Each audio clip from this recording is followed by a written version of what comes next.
بسم الله الرحمن الرحيم تبارك الذي بيده الملك وهو على كل شيء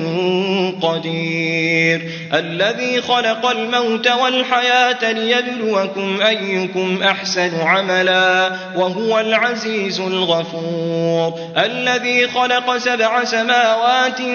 طباقا ما ترى في خلق الرحمن من تفاوت فارجع البصر هل ترى من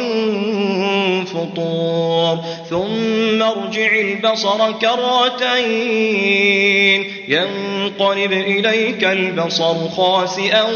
وهو حسير ولقد زينا السماء الدنيا بمصابيح وجعلناها رجوما للشياطين وأعتدنا لهم عذاب السعير وللذين كفروا بربهم عذاب جهنم وبئس المصير إذا ألقوا فيها سمعوا لها شهيقا وهي تفور تكاد تميز من الغيظ كلما ألقي فيها فوج سألهم خزنتها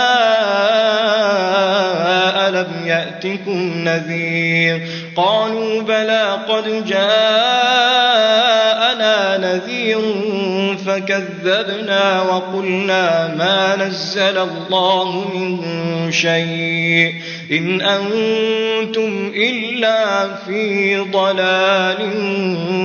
كبير وقالوا لو كنا نسمع أو نعقل ما كنا في أصحاب السعير فاعترفوا بذنبهم فسحقا لأصحاب السعير إن الذين يخشون ربهم بالغيب لهم مغفرة وأجر كبير وأسروا قولكم أو اجهروا به إنه عليم بذات الصدور ألا يعلم من خلق وهو اللطيف الخبير هو الذي جعل لكم الأرض ذلولا فامشوا في مناكبها وكلوا من رزقه وإليه النشور أأمنتم من في السماء أن يخسف بكم الأرض فإذا هي تمور أم أمنتم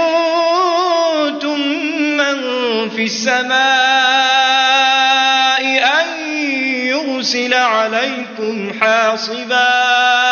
فستعلمون كيف نذير ولقد كذب الذين من قبلهم فكيف كان نكير أولم يروا إلى الطير فوقهم صافات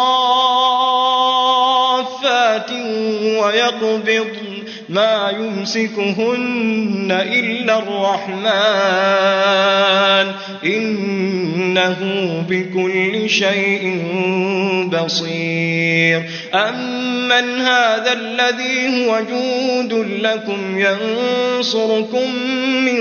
دون الرحمن إن الكافرون إلا في غرور أمن هذا الذي يرزقكم إن أمسك رزقه بل لجوا في عتو ونفور أفمن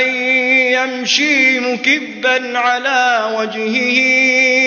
أهدى أمن يمشي سويا على صراط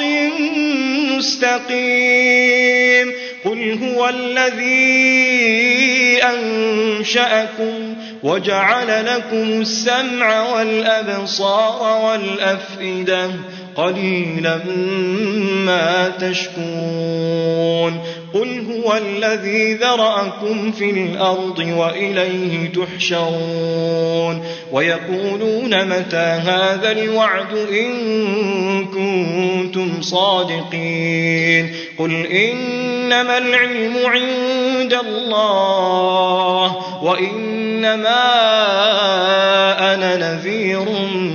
مبين فلما رأوه زلفة سيئت وجوه الذين كفروا وقيل هذا الذي كنتم به تدعون قل أرأيتم إن أهلكني الله ومن معي أو رحمنا فمن يجير الكافرين من عذاب أليم قل هو الرحمن آمنا به وعليه توكلنا فستعلمون من هو في ضلال مبين قل أرأيتم إن أصبح ماؤكم غورا فمن يأتيكم بماء معين